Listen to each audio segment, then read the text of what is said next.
Hi everybody. So we're going to look at a quote by Nisargadatta Maharaj today. One of my favorite enlightened people. Really fantastic. Now he said, for the Jnani, everything is entertainment. Now, this idea of a Jnani is, we're doing Jnana Yoga here. So this is the path of knowledge. There's Bhakti Yoga, the path of devotion, Karma Yoga, the path of action. We do good works. Raj Yoga, which is the path of meditation and trying to get samadhi, etc. And then we've got Jnana Yoga, which is the path of knowledge. And so it is a matter, despite what you may hear about there's nothing to do, there's nothing to find, there's nothing to search for, it's just you have to hit it lucky like certain gurus have. There is a path. We can study. In Jnana Yoga, that's what we're doing. We're exploring, we're studying. There's these three phases. There's śravaṇa, manana, nididhyāsana. So you study and then you reflect on it, you ask questions, you say, well, I don't think that quite fits, why is that? And there's always answers. These Advaitans have been around for a few thousand years, or a few thousand years, and they have all the answers. They have thought about it a lot. So you don't need to worry. There's always an answer for any question you might have, at least with the Advaitans. If you ask a Zen Buddhist, you might not get such a straight answer, but maybe it'll wake you up, who knows. So, but with this Jnana Yoga, it's a path of knowledge, and we remove the error with knowledge, and then we let go. Because the knowledge is no longer necessary, because we've discovered our true self. It's like you'd cross a river with a boat. You don't pick up the boat and carry it on the other side of the river. You let the boat go, and you continue on your journey on the other side. And that's what this path is. So we study, we reflect, and then the nididhyāsana part is where we absorb this knowledge. We go.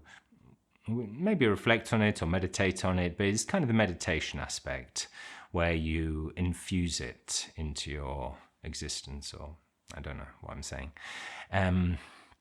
So a jnani is somebody who knows.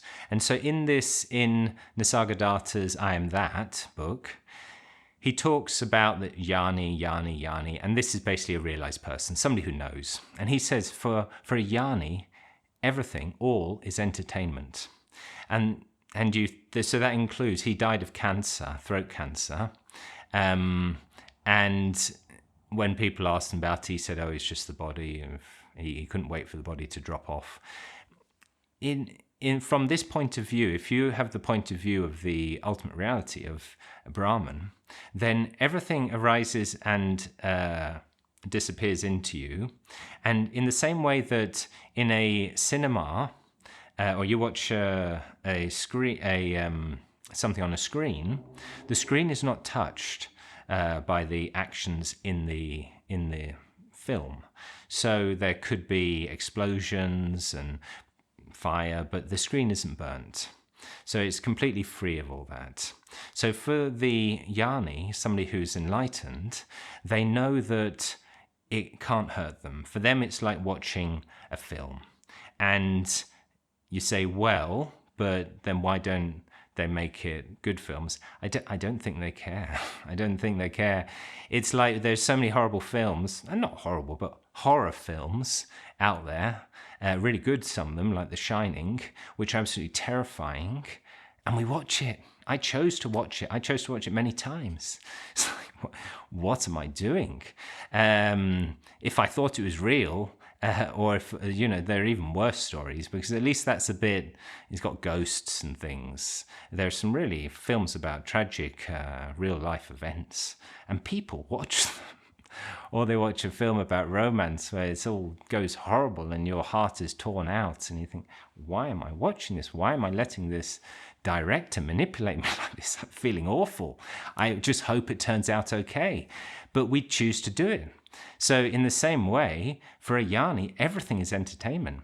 Everything is a film. And sometimes it's a horror film, sometimes it's a love story, sometimes it's, I don't know, a boring film, maybe some sort of contemporary, avant-garde film that goes on for hours and hours and hours.